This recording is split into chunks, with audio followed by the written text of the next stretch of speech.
bisakah aku kaya? Ya, mungkin itu menjadi pertanyaan teman-teman. Dan itu menjadi pertanyaan yang mungkin tidak kunjung terjawab. Karena apa? Karena masih banyak sekali yang harus dipikirkan. Banyak sekali yang harus kita gambarkan. Kenapa? Ya kadang kita takut akan sesuatu yang itu mungkin datang dari diri kita sendiri atau datang dari faktor eksternal ya, faktor luar ya, yang kata orang begini, kata orang begitu. Terus kata leluhurku kayak gini, aku nggak bisa kaya, aku nggak bisa berubah. Atau wah latar belakangku seperti ini, mana bisa aku menjadi orang yang kaya. Padahal segala sesuatu itu sangat mungkin terjadi dan segala sesuatu itu bisa kita dapatkan dan segala sesuatu itu bisa kita gambarkan dan kita bisa menjadikannya sebuah realita ya, menjadi sebuah kenyataan. Dan seperti biasa, ini adalah motif basi. Mungkin motif ini sudah basi, tapi masih terus dibawa sampai saat ini. Makanya saya pengen ulas, biar itu nggak jadi motif yang basi, maka kita harus merubah hidup kita dan kita menjadikan diri kita sebagai seseorang yang penuh dengan energi atau kekuatan yang bisa mewujudkan segalanya. Dan Anda pun punya hak untuk menjadi kaya. Apakah bersahabat hebat? Tentunya selalu dalam berkelimpahan dan keharmonisan ya. Pertanyaan yang sering banget ya, apakah aku bisa kaya? Mana mungkin, aku aja begini, sekolahku nggak tinggi, pekerjaanku hanya seorang, ya mungkin apapun lah yang mungkin kita anggap itu sesuatu yang kurang beruntung. Karena apa? Asal bisa untuk makan. Tapi kalau kita berpikirnya seperti itu, maka ya sudah, kita akan jalan di tempat. Tapi kalau kita bisa merubahnya atau kita mau merubahnya, maka itu akan menjadi sesuatu yang sangat luar biasa dan itu akan merubah kehidupan kita. Mungkin Anda turun-temurun hidupnya seperti itu.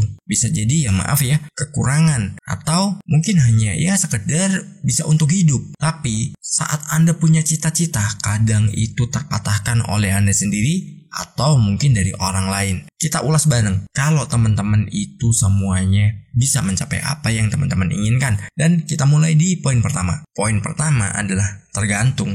Nah, tergantung di sini siap atau enggak. Kalau kita enggak siap, ya sudah, kita enggak akan pernah menjadi seseorang yang kaya. Atau tergantung di sini juga bisa dalam artian orang berpikir bahwa wah, enggak usah jadi orang kaya itu jahat, orang kaya itu serakah. Orang kaya itu selalu menghalalkan segala cara. Ya nggak gitu juga. Banyak hal yang bisa kita petik atau kita pelajari dan itu bisa menjadikan diri kita berubah. Semua tergantung seperti poin pertama ini ya. Tergantung bagaimana mindset kita, bagaimana pikiran kita, bagaimana cara pandang kita, bagaimana kita menyikapi setiap hal atau setiap apa yang kita alami. Itu adalah sesuatu yang bisa membuat kita berubah jauh lebih maju lagi. Tapi kita kadang mendengarkan kata orang. Ingat pesan kakekmu, kamu tuh gak bisa jadi orang yang mapan, kamu gak bisa jadi orang yang kaya. Begini aja udah disyukuri, toh bisa makan itu udah bersyukur. Nah, ada prinsip yang seperti itu. Jadi terbawa oleh sesuatu yang itu sebenarnya bisa kita lawan, sesuatu yang bisa kita rubah. Coba pikirkan, kondisiku seperti ini, tapi aku bisa merubahnya dan aku yakin aku bisa.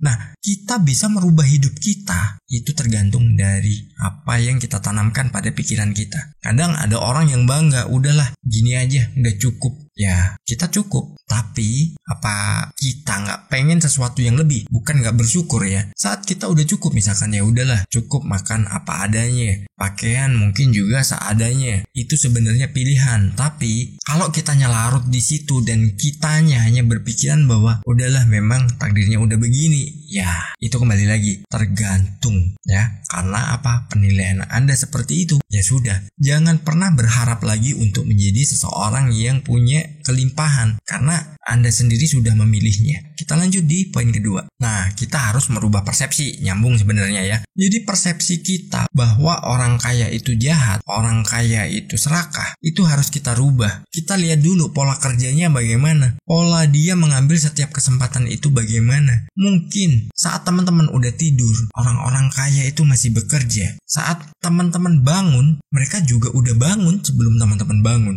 Itu adalah sebuah persepsi yang kita sendiri nggak tahu. Kita hanya melihat sesuatu dari satu sudut pandang aja. Saat kita melihat dari satu sudut pandang aja, maka kita akan menjadi orang yang mungkin jalannya tidak bisa seimbang. Karena apa? Kita tidak mempelajari apa yang dilakukan orang lain yang mungkin kita melihatnya, wow ini orang maju, orang ini sukses, orang ini bisa mencapai apa yang dia inginkan. Kadang kita nggak melihat masa lalunya, dia seperti apa. Yang kita lihat kondisinya sekarang, dan kondisi itu kita menilainya dari satu sisi, yaitu sisi negatifnya. Itu adalah sesuatu yang bahaya. Karena apa? Terekam dalam pikiran bawah sadar kita bahwa orang kaya itu pasti nggak benar. Orang kaya itu pasti dirinya ya mencurangi orang lain dan lain sebagainya. Ya padahal belum tentu. Dirinya bisa seperti itu bagaimana? Prosesnya dari dia merintis, prosesnya mungkin kalau yang bekerja dari karirnya dari apa, itu kita harus juga mempelajarinya. Oh ternyata dirinya itu punya potensi yang terus dia pelajari dan dia evaluasi hidupnya. Makanya dia bisa berubah. Kalau kita hanya melihatnya dari satu sudut pandang dan itu sudut pandang yang negatif, ya sudah, kita menanamkan sesuatu yang negatif juga pada pikiran bawah sadar kita dan itu akan menjadi sebuah kenyataan.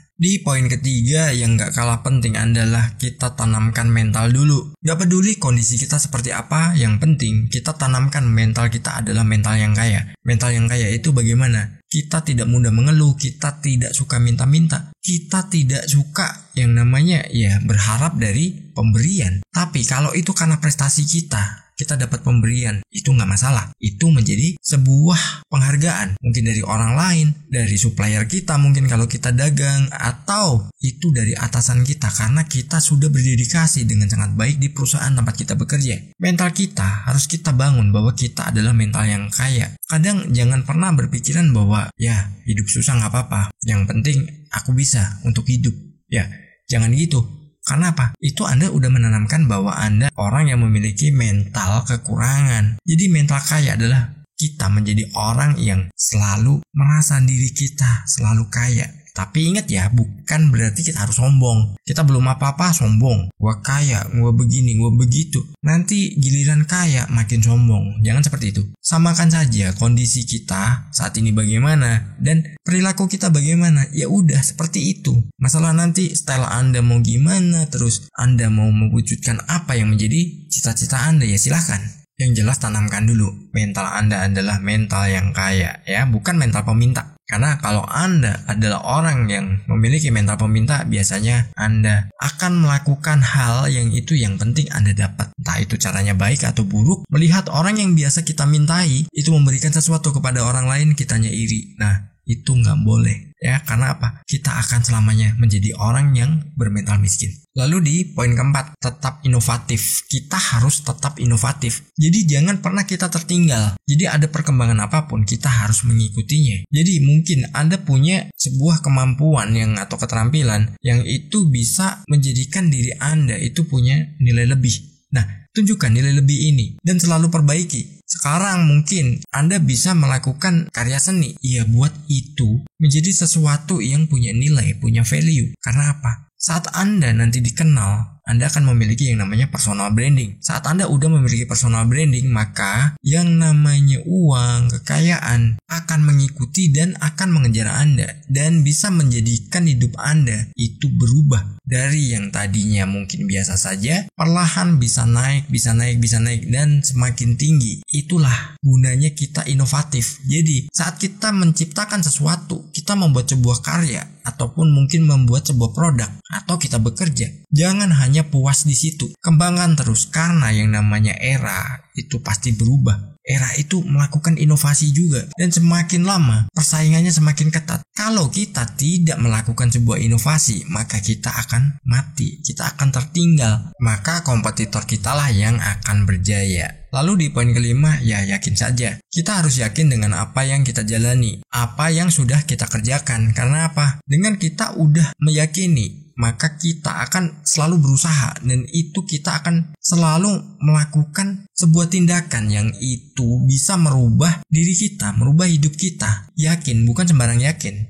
Nah, yakin di sini adalah kita juga harus mengikuti sebuah perubahan. Seperti poin keempat, kita harus inovatif juga. Dan saat kita udah inovatif, tapi kita nggak yakin kalau kita itu bisa berubah jauh lebih maju, ya percuma juga. Karena apa? kita nggak menariknya. Pikiran bawah sadar kita adalah sesuatu yang hebat. Dirinya memancarkan energi, yang energi itu akan menarik apa yang sudah kita tanamkan kepadanya. Kita harus melakukan segala sesuatu dengan totalitas ya. Jangan setengah-setengah. Saat kita melakukan segala sesuatu dengan setengah-setengah, maka hasilnya juga kurang baik. Sukses berlimpahan.